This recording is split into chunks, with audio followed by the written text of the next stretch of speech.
वारंवार वातावरणातील बदलामुळे अतिवृष्टी आणि नापिकी, दुसरीकडे पिकांना कमी भाव यामुळे पारंपरिक शेती परवडत नसल्याची ओरड नेहमीच केली जाते.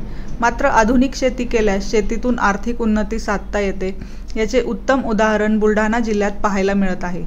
देऊळगाव राजा तालुक्यातील शिवणी आरमाड येथील युवा शेतकरी गणेश मांटे या युवा शेतकऱ्याने आपले पदवीपर्यंतचे शिक्षण पूर्ण केले आणि नोकरीच्या मागे लागून पैसा वेळ व्यर्थ न घालता त्याने आपल्याकडे असलेल्या वडिलोपार्जित 10 एकर शेतीमध्ये पारंपरिक शेतीला फाटा देत फळबाग लागवड केली.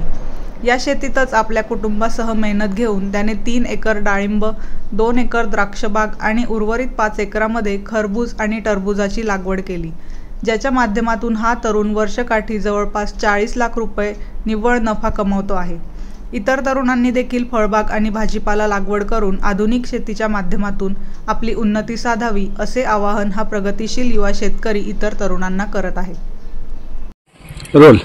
नमस्कार, मी गणेश शिवदास मांटे, राहणार शिवणी आरमाड. माझं शिक्षण ग्रॅज्युएशन झालेलं आहे आणि मी उच्च शिक्षित असूनसुद्धा नोकरीच्या पाठीमागे न वळता आधुनिक शेतीकडे वळलो.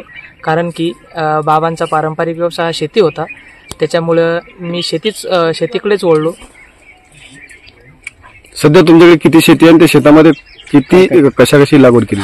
सध्या माझ्याकडे 10 एकर शेती आहे आणि आमच्याकडे 2 एकर द्राक्ष लावलेलं आहे, 3 एकर डाळिंबे आणि 5 एकरामध्ये खरबूज टरबूजाचीही शेती केली जाते.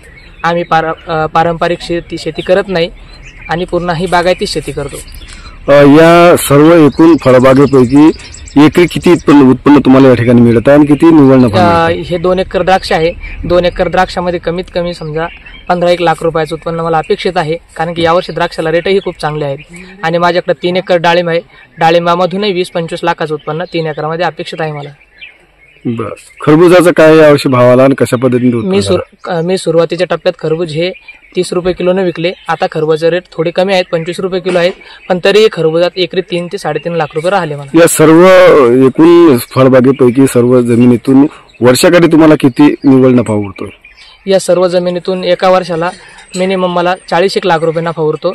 म्हणून मी कोणत्याही नोकरी न करता, कोणत्याही नोकरीच्या मागे न लागता, माझ्या वडिलाचा जो पारंपरिक व्यवसाय शेती होता त्याच व्यवसायाला अनुषंगून किंवा त्याच व्यवसायाला धरून मी हा व्यवसाय मान्य केला आहे आणि तोच व्यवसाय करत आहे. आणि मी इतर तरुणांनाही सुद्धा सांगेल की तुम्ही इतर कोणत्याही छोट्या मोठ्या नोकरीच्या नादी न लागता शेती ही जर चांगल्या प्रकारे जर केली तर शेती परवडते.